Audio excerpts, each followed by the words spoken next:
비록 아이를 낳지 못하는 안타까움을 알고 아이를 많이 낳은 첩에게 조롱과 괴로움을 받아 울며 먹지 않는다. 다 이해해도 그걸 매번마다 그래 보세요. 내가 애를 낳게 할 수 있어?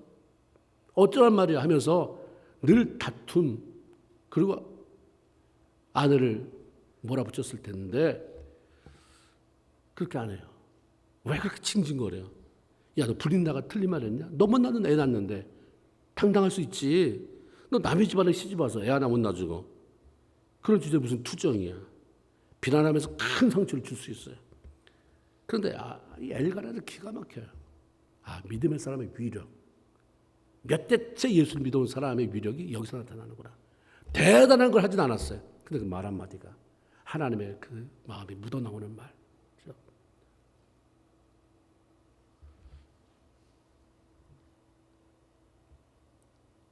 그 말 한마디에 아내가 여전히 힘들었지만 얼마나 안심이 됐겠어요. 참 부담이 있었겠죠. 그래도 나를 통해서 남편에게 아이들을 낳아줬으면 좋겠다는 부담이 있었겠지만 그러나 그게 남편 보기에 죄인 같은 이런 마음 다 사라지게 만들어 줬다고 하는 사실입니다. 말라기서 2장 16절을 보면 하나님은 학대로 옷을 가리는 자, 그 사람을 미워한다. 약간 비유적인 게 있는데 학대로 옷을 가린다. 옷이 늘 입고 다니는, 늘 옆에 두고 있는 아내를 말해요. 아내를 상징합니다. 사랑으로 아내를 감싸고 보호해야 할 남편이 도리어 아내를 학대하는 것을 하나님은 미워한다 이렇게 얘기를 해줘요. I hate. 대놓고 얘기했다고 생각해 보세요. 나 너 진짜 싫어. 너 아직도 맨날 예배 들으러 오는데 너 너무 싫어. 이렇게 얘기했다고 한다면 우리가 도대체 어떻게 할 거야 도대체. 하나님 대놓고 말씀하잖아요. 네가 아내 그렇게 학대하면 난 너 미워한다. 학대는 심하게 괴롭히거나 혹독하게 다루는 것을 의미합니다. 학대는 행동으로만 하는 게 아니라 언어 폭력도 포함됩니다. 맞아서 뼈가 부러지는 것은 시간 되면 다시 고쳐지겠죠. 들러붙겠죠. 맞아서 멍들어서 어디 눈이 벗고 그런 사람은 시간 지나면 가라앉겠죠. 그러나 함부로 내뱉는 말로 얻어맞은 상처, 언어 폭력은 평생 해결하지 못한 고통으로 남아있을 수 있어요. 부부 상담이나 이런 글들을 읽어보면 내가 남편한테 20년 전에 맞았다, 30년 전에 맞았다. 이걸 기억하고 그 때문에 괴로워하는 사람은 많지 않아요. 말은 생생히 떠오른다고 그래요. 그때 그 상황 속에서. 너무 힘들어서 한 가닥. 내가 당신의 위로를 받고 싶어서 손을 내밀었는데 말이 그따위. 그때 내가 차라리 말을 끊지 말고 후회를 100번 1000번 했었다. 그 상처가 지금도 남아있다. 이러고 보면 말이 참 중요하다는 것을 우리가 알게 되죠. 누군가 자신의 인경험이나 고통을 표현하는 것, 특별히 부부가, 아내가 남편에게 나 힘들어, 나 이것 때문에 어려워. 그것은 이럴 때는 이렇게 해봐, 이럴 때는 이렇게 해봐. 충고를 듣거나 야단 맞기 위해서 그런 말을 하는 사람이 어디 있겠어요? 위로받고 싶어서 그러는 거죠. 수고했다, 괜찮아, 내가 도와줄게, 힘내, 같이 가자. 이런 등등의 말을 좀 듣고 싶은 거겠죠. 그러니까 그럴 때 말을 잘 사용해야 돼요. 누군가로부터 칭찬하는 말, 위로하는 말을 들으면 용기와 자신을 얻게 된다. 이렇게 말합니다. 부부간에 너무 이게 세상 말로 닭살 돋는 것 같고 간지럽지만 그 가장 기대하는 게 바로 또 남편이나 아내로부터 듣는 얘기예요. 밖에 사람들이 칭찬하면 의래 그러려니 나랑 뭐가 원수졌어? 칭찬하겠지. 그러니까 별로 듣는 눈 많은데 그러나 아내가 말하는 것은 남편이 말하는 것은 너무 직설적으로 다가오는 거예요. 당신 괜찮아. 그리고 또 왜 그래 이러면서도 기분이 좋은 것처럼. 그래서 남편은 말을 잘 사용해야 돼요. 아내도 마찬가지지만 비난하는 말, 조롱하는 말, 윽박지르는 말을 들으면 그 배우자가 굉장히 가능성도 많고 장점도 많은데 그걸 펼칠 수가 없는 거예요. 내가 그런 여잔가? 내 남편이 맨날 윽박지르는 그렇게 내가 모자란 여잔가? 다른 사람 다 이쁘다고 말하고 다른 사람 능력 있다고 말하는데 그건 거짓말이구나. 진짜로 말해주는 사람은 우리 남편이겠지. 그 남편이 나를 이렇게 못생겼다고 말하고 그렇게 능력 없다고 말하고 맨날 그렇다고 그러고 하는 일이 왜 그 모양이라고 말하는데 내가 그런 여잔가? 갇혀버리는 거예요. 나중에 그걸 알게 되면 속았다. 평생 내 남편한테 짓밟힘을 당하고 살았구나. 말로. 이걸 누가 보상할 거예요? 그러니까 같이 사는 부부가 이렇게 인생이 늙어가면 안 된다 말이죠. 부부나 가족들 더 나가서 교회 공동체 식구들을 말로 서로를 세워가야 됩니다. 절대로 말로다가 쓸데없는 말 하지 마세요. 남 얘기하지 마세요. 내 얘기하세요. 내 얘기. 내 얘기할 말 없으면 가만히 계셔야지. 내 얘기는 할 게 없으면서도 남 얘기 갖다 물어다 주는 것은 도대체 무슨 심사야? 그래도 남 잘 됐다는 얘기는 별로 안 갖다 줘요. 어디 분란이 일어났다는 거 알아?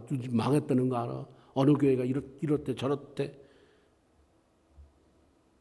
말은 살리라고 있는 거예요. 말에서 살아나야 돼요. 말 잘 사용하는 것은 타고나는 게 아니에요. 언변, 남부터 유창하게 말할 수 있지만 감동을 주는 말은 타고나는 게 아니라 자신의 감정이나 기분대로 아무런 말이나 쏟아내지 않고 참아가는 훈련을 통해서 만들어지는 거예요. 하고 싶은 말 다 쏟아내면 나는 시원하죠. 그러고 나서 난 뒤끝이 없어. 여보 난 뒤끝이 없어. 그렇지? 그래 넌 뒤끝 없는데 맞은 상처는 어떻게 할래? 네가 뒤끝 없다고 쏘아놓은 그 화살, 내가 뽑을 수 없는 그 화살, 그 창들 이거 다 어떻게 할래? 그렇죠? 그래서 말은 나를 위해서가 아니라 남을 위해서 좀 생각해 봐야 돼요. 건강하고 행복한 관계, 아름다운 가정을 만들어 가는 사람들은 말이 달라요. 근데 처음 봤는데 그 사람 행동을 달아볼 거예요. 저는 어떤 사람인가? 말을 해보면 알아요. 말이 참 경박스럽다. 말이 너무 인격이 없다. 말로 평가돼요. 1차적으로 말을 우리가 굉장히 훈련해야 됩니다. 그러면 갈등을 해결하기 위한 아내 한나의 행동은 어땠는가? 자녀 간의 갈등, 아이를 낳지 못하는 서러움을 해결하기 위해서 한나가 행동한 것은 기도로 하나님 앞에 나간 것입니다. 7절에 보면 한나가 남편을 따라서 매년 하나님의 전 여호와의 집에 올라갔지만 그때는 자신이 원하는 것에 대한 절박함이 없었어요. 그저 첩분이 나가 자신을 괴롭게 하는 것을 붙잡아서 분노하고 울고 먹지 않으면서 여호와의 전에 그냥 다녀올 뿐이에요. 정말 핵심이 뭔지를 모르니까 사람하고 싸워. 근데 교회 나오는 게 뭐냐? 하나님 제대로 만나서 내 은혜 받고 내 안에 평강을 얻고 이 땅에 사는 동안 하나님 자녀답게 복되게 살아야 된다. 이게 있으면 그걸 뚫고 나갈 텐데 그거에 대한 절박함이 없어요. 관심이 없으니까 그냥 맨날 사람 소문만 듣고 사람의 말 듣고 상처받았다고 말하고 한나가 그렇게 살았어요. 예배를 갔다 와서 짜증만 더 나는 거죠. 그런데 그런 식으로 많은 날 예배 드렸다 한들 한나의 마음이 그 집의 가정에 무슨 변화가 있겠는가? 무슨 하나님 앞에 예배 드린 자의 누릴 복이 그 집에 찾아왔겠는가? 그런데 다행히 또 하나님의 은혜로 한나의 마음에 변화가 찾아왔습니다. 10절에 보니까 한나가 마음이 괴로워서 여호와께 기도하고 통곡하며 그렇게 그냥 건성으로 왔다 갔다 짜증내면서 화내면서 사람 만날 때는 정말 품위 있게 했겠죠. 가는 차 안에서 얼마나 싸워댔겠어요. 얼마나 짜증 부려댔겠어요. 집에 가서는 말할 것도 없거든요. 가보니까 그 싫은 분이나 얼굴을 보는 순간에 다 뒤집어지게 되고.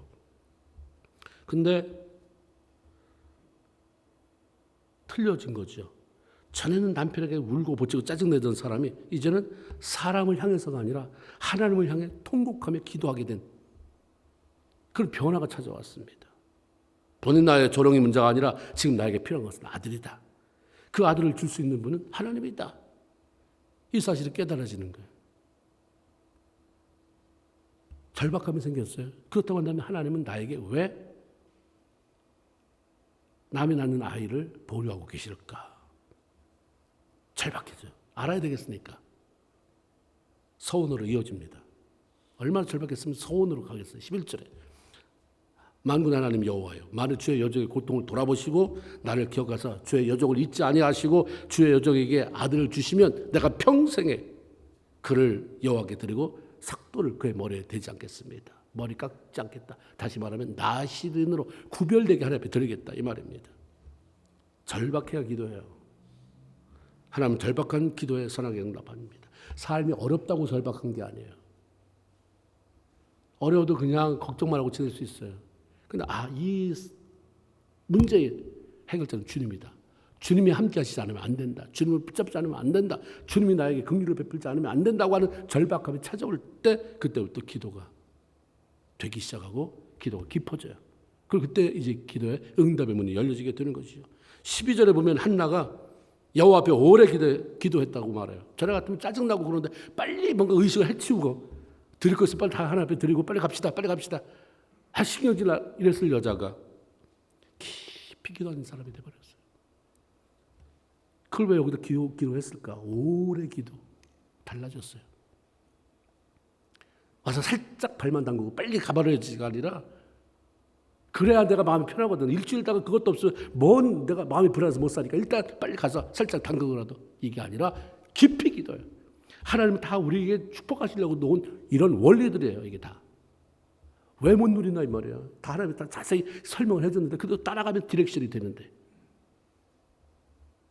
저는 예배하러 안 올 수 없어서 남편 따라서 억지로 왔다가 화를 내고 갔다면 지금 하나님과 깊은 대면의 시간을 갖게 됐습니다. 그녀의 간절함에 하나님이 만나 주십니다. 기도했어요? 그 자리에서 바로 애가 생겼습니까? 달라진 거 하나도 없어요. 상황. 그런데 하나 자체가 변화됐어요. 첫 번째 변화가 뭡니까? 분노가 사라졌어요. 마음에서 분노가. 한나가 깊이 기도하는 것이 제사장의 눈에는 단지 어떤 술 취한 여자가 들깨가지고 교회 와가지고 중얼중얼 대는 것처럼 그게 보였어요. 그래서 좀 가만히 있으면 되는데 또 가서 거기 찾아가서 또 얘기를 해요. 내가 언제까지 취하여 있겠느냐? 포도주를 끊어라. 알지도 못하면서. 영적으로 메말라진 거죠. 제사장 엘리가. 사람들도 영적으로 그렇게 메말라 있으면 가만히 있어야 되는데 꼭 참견하고 싶어서 그냥 가서 너 술 취했지? 왜 그렇게 중얼거려? 이런 똑같은 식의 말을 해버려요. 얼마를 갖췄으면 한나가 불편한 심기로 짜증을 내면서 제사장이라는 자가 내가 얼마나 간절히 기도하고 있는지도 모르고 술을 취했다니 술 끊으라고 말하다니 정말 한심합니다. 간두셔야 되겠어요? 하고 무섭게 통정스럽게 쏘아붙였을지도 몰라요. 그런데 지금 깊은 기도에서 은혜를 받고 났어요? 그렇게 대답하지 않았습니다. 제사장님, 나의 원통함과 격분함이 많아서 하나님 앞에 내 심령을 쏟아 놓았을 뿐입니다. 라고 자세히 설명해요. 조곤조곤 설명해줘요. 분노가 사라졌습니다. 예배 드리고 가는데 분노 여전히 가져갑니까? 놓고 가세요. 예배 잘못 드린 거예요. 그 일주일 내내 그 은혜 받은 건 하나도 없으니까 은혜를 가지고 살아야 되는데 말씀 가지고 살아야 되는데 그건 하나도 없는 거예요.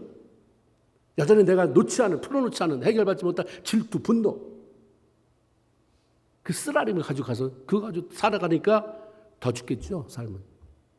내가 예배는 열심히 참석하는데 왜 나는 더 죽겠는가? 그 문제예요. 그걸 놓고 가야 돼요. 드디어 한나가 이걸 놓게 됐어요. 그날. 다른 변화는 하나님이 자신의 기도에 응답하실 것이라고 하는 확신이 생겼어요. 전에는 기도했는지 안 했는지 잘 기억도 안 날 거예요. 그냥 화가 치밀어서 그것 때문에 왔다 갔다 했을 뿐이고 남편이 가자. 그래도 예배 드려야지. 그래서 왔을 뿐인데 지금 기도다운 기도를 하니까 하나님이 들으시겠다. 확신이 생겼어요. 그게 어떻게 하냐면 18절에 가서 먹고 얼굴에 다시는 근심빛이 없었더라. 평화가 찾아왔습니다. 기대가 생겼어요. 하나님 일하시겠다. 언제 하나님이 아이를 주겠다. 이런 말이 아니라 그냥 하나님이 일하시겠다. 평화가 찾아오잖아요. 이게 우리에게 굉장히 필요해요. 찬송가 412장이 아마 그 저자가 그걸 경험했던 것 같아요. 내 영혼에 기 맑은 가락이 울려나네. 평화로다. 하늘 위에서 내려오네. 평화는 내가 만드는 게 아니에요. 하늘 위에서 내려오는 것입니다.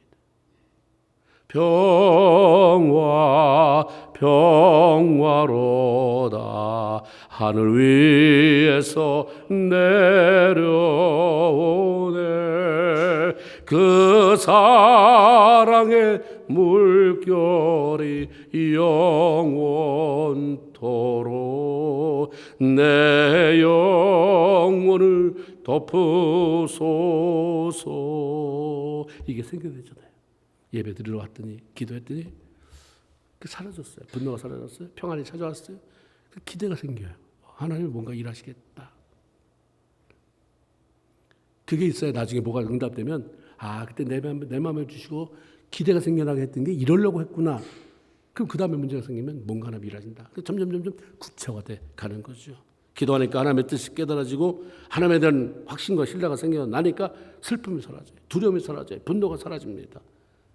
자신의 마음의 평안함을 찾으니까 아무리 촛불이 나가 전처럼 격동시킨다 해도 거기에 반응하지 않게 돼요. 너는 그래라.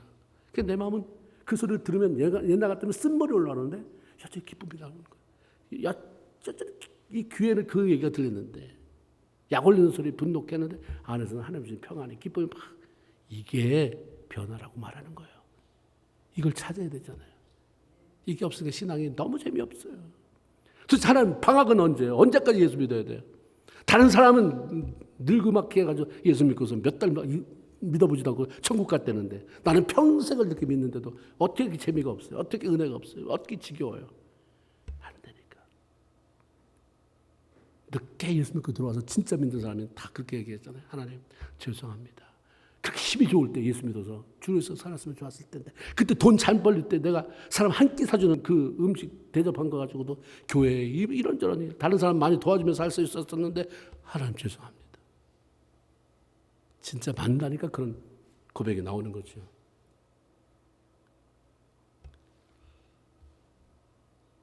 이런 일이 생기니까 자연스럽게 가족 문제가 해결되잖아요.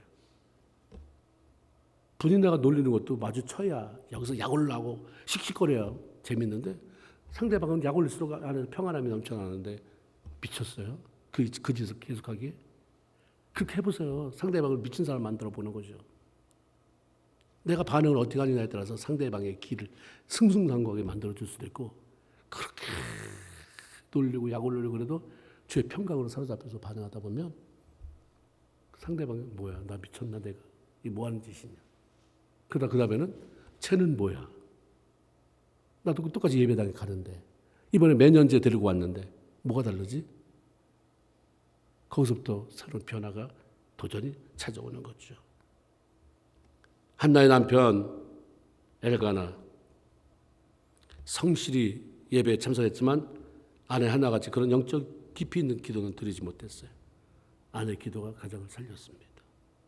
그리고 때가 되니까 사무엘이라고 하는 이스라엘 역사의 길이 남을 만한 위대한 지도자를 출산하게 됐습니다.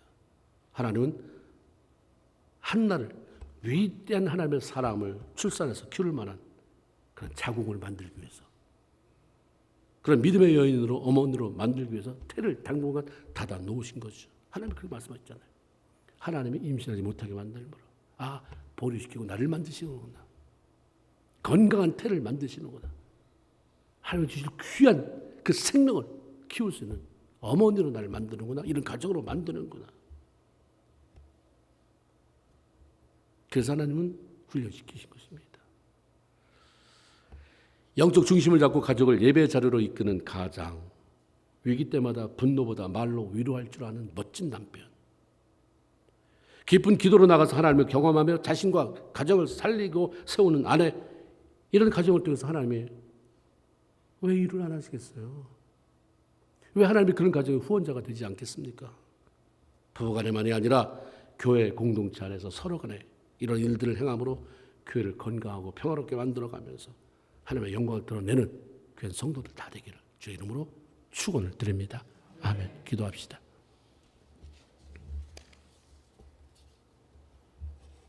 같이 합심으로 기도할 텐데